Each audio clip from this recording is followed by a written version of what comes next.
Right. Fill in the blank. Jayden Daniels is a top blank quarterback right now in the entire NFL. Ooh, well, okay. Let's go through this exercise.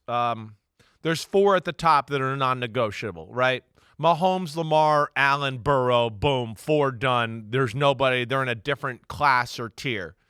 Then you get into the Herbert, C.J. Stroud, and please, if I'm forgetting somebody off the top of my head, jump in here. Matthew Stafford, I think that would be another guy you'd throw into the mix there with them. And maybe you get in Jared Goff, right?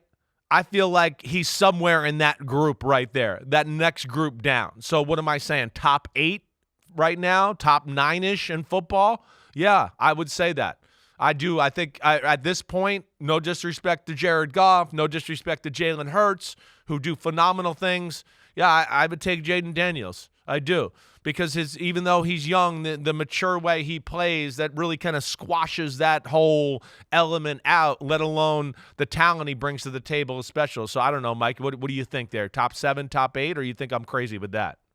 I think you can make the argument that he takes the 5th spot over the top 4 AFC quarterbacks who are non-negotiable. Yeah. I think you can make that argument. I think he is the best quarterback right now in the NFC. I'd rather have him than Jared Goff. How dare you? You left out Sam Darnold. But you start thinking about the NFC quarterbacks. You know, Brock Purdy was going to be the next big thing. We don't know where he really is, what he really is after 3 years as a starter. I think next year is going to be pivotal for him. And if I'm the 49ers, I don't know that I'm paying him this year.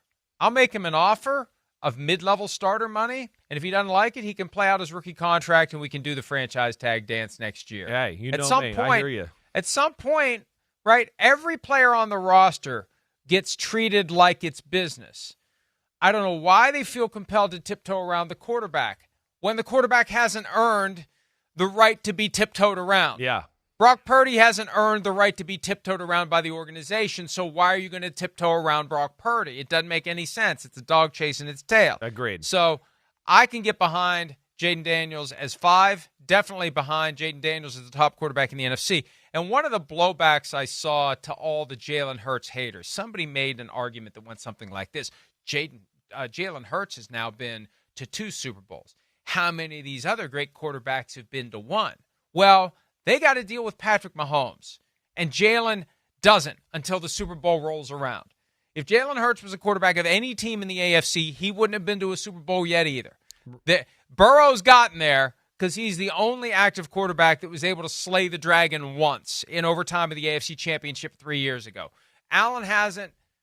Lamar hasn't gotten to a Super Bowl because he's got to deal with Patrick Mahomes. Right, They both do. right. So that's the easy answer. Yeah. None of the NFC quarterbacks have that impediment in their effort to get to the Super Bowl, which means the window's wide open for Jayden Daniels. No. It's open for Jalen Hurts. Right. It's open for Jared Goff. Right. It's open for most of those quarterbacks because they don't have to worry about coming across Patrick Mahomes until they get to the Super Bowl. Right. It is. It's a big advantage there, certainly, as compared to the AFC quarterbacks. And then the point is, yeah, he's been to 2 Super Bowls. Certainly, he's been on the most talented team in football for 3 years in a row.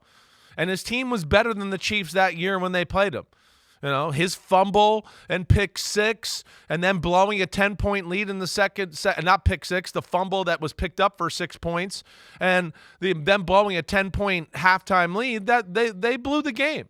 Let alone, bad punt coverage, and like you talked about earlier, Jonathan Gannon not being able to figure out some of the motions there. Either way, that's the big thing. That's what Jalen Hurts, yeah, he's been to 2 Super Bowls. We'll see. But it is the best team in football. Like as you've heard me say, and that's what I continue to say to some of these people. I go on radios and stuff and go, no, and my rattle. No, it's the best line in football. It's not close. It's the best duo of receivers. It's him and 2 other teams, right? It's the running backs, the best in football. It's not even close. The defensive line, it's the best in football. It's not even close. The secondary is damn good, and the linebackers are good. And now it's going to be, yes, with that team. And to me, that's the other part of the Lamar thing, too, is it's just when your team is that good and you blow it, it hurts even more. And that's going to be the big thing here with Philadelphia is can they slay the beast of, like you're talking about, Mahomes and the Chiefs. Before we head to New Orleans this weekend, I probably need to make some time and go back and watch that Super Bowl. But remember, there were a couple of moments in the second half where the Eagles got a little too conservative. A couple of fourth downs where they didn't appreciate the urgency of killing the beast when you have the chance. Don't get conservative, especially when you've been a team that errs on the side of being aggressive. Don't get too freaked out by the magnitude of the moment and do the safe thing, which they did. And I can't remember all the specifics of the circumstance. I just remember, one, it was uncharacteristic, and two, it was ill-advised. Because when it was what, 4th and 4 at their own 35, maybe something like that, right? When they I thought there was one where they went there. I thought there was one earlier when they were deep in Chiefs territory. I'll look it up during a break because now it's going to bother me. But I thought there was one where they went for a field goal where they should have tried to keep the drive alive to get the 4 extra points.